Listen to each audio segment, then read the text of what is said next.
the same scenario as we saw earlier, but if both devices follow the same behavior of immediately retrying, the retry is likely to also get messed up. The solution to this used by Zigbee is to have the devices listen briefly for other ongoing transfers before continuing. So basically, if the first button is pressed slightly before the second one, it'll start transmitting first. The start of the packet will get noticed quickly by the second button, and the second button will shut itself off for a random period of time. Later, the second button will retry once it stops seeing active radio transmissions. This method is good for low amounts of traffic, but will fail frequently at some point, so if you look into protocols like Wi-Fi, they use much more complicated multiplexing methods that also consume a lot more power to implement. The other big issue you need to deal with when going wireless is security. Basically anyone can buy their own microcontroller, so it's possible for a hacker to sit around and monitor your packets since they are readable in plain text. Even worse, the data is predictable, so a hacker could just forge their own packets and mess around with your lights. What we'll need to do to solve this is to use encryption. First, we'll need to preload some secret key onto the button and our receiver. Then, when the button has a packet that it needs to send, it'll encrypt it using the secret key before transmitting it. Once the receiver gets the packet, it will decrypt it using its local copy of the secret key. This doesn't entirely solve the problem though, since encryption is deterministic. So a hacker can just wait to receive one of the good encrypted packets, then they can record that packet and replay it later since every button press packet looks the same. To solve this, you'll usually see a counter included in every packet which starts at 1. When the packet is encrypted, the counter is added to the key, and then that mixture is used to encrypt and send the packet. The next packet will do the same with a counter that is 1 higher than the last one, so it'll result in a different encrypted packet being sent. Meanwhile, on the receiver side, the receiver will keep track of the last counter value it received. If the receiver ever receives a packet with a lower counter number, it'll reject it since that would only occur if a hacker is trying to replay an old packet. Since the hacker has never seen a packet with high counter values, they can't predict what the next valid packet will look like. Note that for the counter, we are using a 32-bit integer, so there is a maximum value at which it overflows and has to go back to 0. It is not cryptographically secure to reuse counter values, so once you overflow your counter limit, your device needs to stop working until a new key is agreed upon. Though in practice, the battery is going to die well before that happens. Anyway, the full algorithm we will use is called AES-CCM, which is also used in Bluetooth, Zigbee, and some other places. In short, it's a combination of CBC mode encryption, which is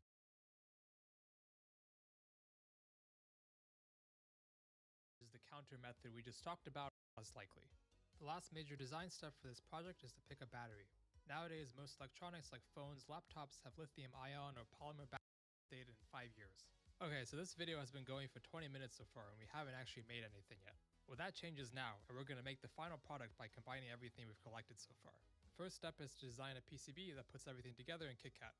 This is basically the smallest board I can make that fits the battery and also leaves clearance for the antenna, which ideally needs to be as far away as possible from any other metal on the board.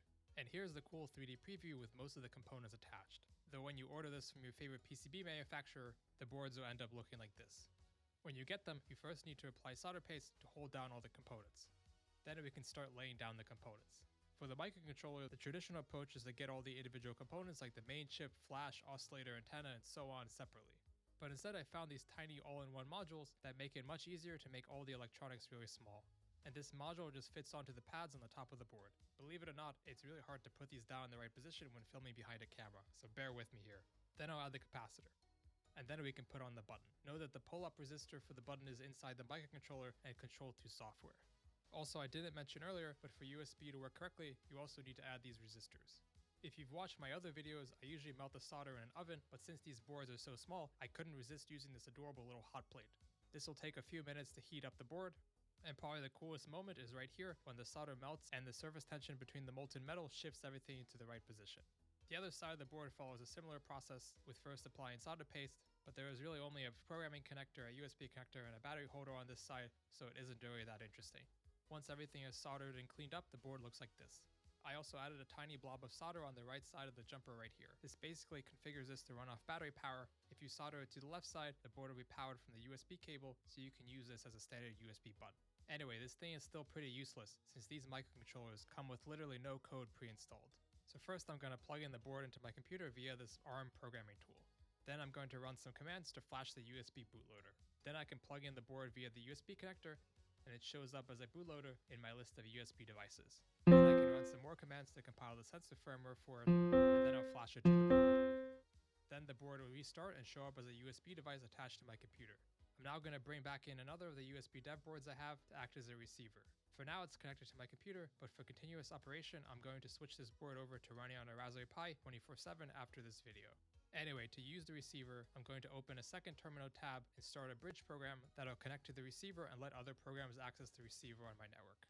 Now coming back to the main tab, I'm going to run another command which does the following three things. First, it'll register the device with the receiver bridge program so that it knows to expect packets from the button. Second, it will send the device's encryption keys to the button board. And third, it'll configure the board to act like a button. The third step is basically just sending over protobuf config file that looks like this to the board. Depending on what you want the board to do, you can change this file. Okay, so the board is now ready and we can unplug it and insert the battery. Now back on the computer, I'll run another program that will run the pipeline that listens for packets from the receiver and sends them to my Lights API. And now in real life, we can test that the button works by pressing it a bunch. Lastly, to make this thing look a little more polished, I also made this 3D printed case we can put it in. And we can now retest that things are still working, and now we're done. Okay, so it's not the end of the video yet, since I haven't explained what all these other empty spaces on the board are for. Well, when you're manufacturing anything, buying more of the same thing usually ends up. This is a puzzle game about magnets. We're playing sticky business, which is about stickers and business. Will we become the sticker? I don't know. And the concept worries me. My name is John Stickers. John Stickers, is that how you write the 12th in Roman numerals? It's me, John Stickers the 12th. I come from a long line of John Stickers in the past. My father before me, and his father before him, and his father before him, and his all the way back to the original John Stickers the First. They didn't call him that because they didn't have any more John Stickers at the time. Long known for selling stickers. It's the perfect name. Stickers, stickers. For you see, my father and his father. This is so exciting. Having your own sticker shop is a dream come true. This is my father, John Stickers the 11th. Let me show you around. He looks like this. It was a terrible accident. Frobly boy. Frobly boy. His name is Frobly. Now that your sticker is online and ready for the world to see, let's wait until tomorrow to see if we get some orders. And I'm immediately calling it a night. Goodbye, I'm leaving. Exciting news! You've received your first order. Yay! Before you can send out those stickers, we need to arrange them on a sticker sheet and get them ready for printing. Okay. Okay.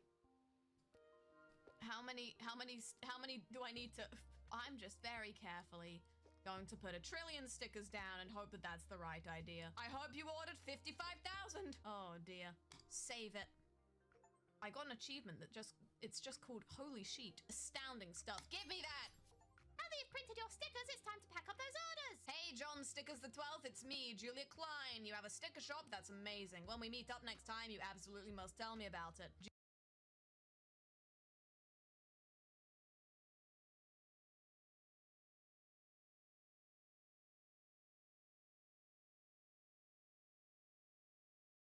There's an idea that I think is really funny, and I've had it on my list for a long time, and it just says art storage. So like, picture in your mind what you think I mean by that. Art storage. You can pause the video if you need more time. And then let me know in the comments, because your idea might be better than what I'm actually about to do.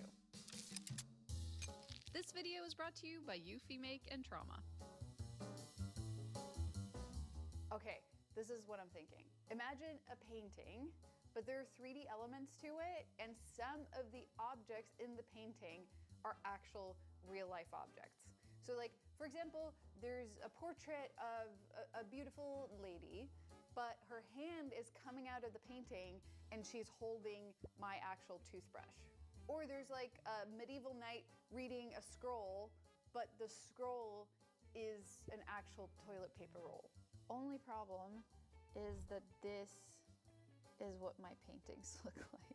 But fortunately, many art museums have digital archives of artwork that is in the public domain, and there is so much to choose from. This kid holding my phone, but I already have a phone holder. It's the plant station. Okay, sorry kid. I don't know how to say this, but this baby looks like a round object that got flattened. Sorry to the artist. I mean, you could have somebody reading a book, but then having it be an actual book. Only problem is I don't really read. Unless somebody dies or fucks. I really like this guy. He's funny, but without trying too hard. I could give him a knife or a toothbrush or keys. I think let's start with a knife and then we can expand from there.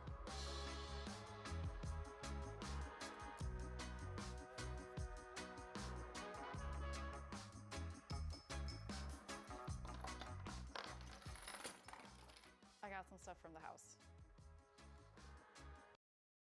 Ends up being cheaper due to economies of scale. For the PCB manufacturer I'm using, you literally can't even buy less than 5 boards. Also, after browsing all these DIY sensor kits online, there's quite a few that are fairly useful to have around your home. So I ended up packing a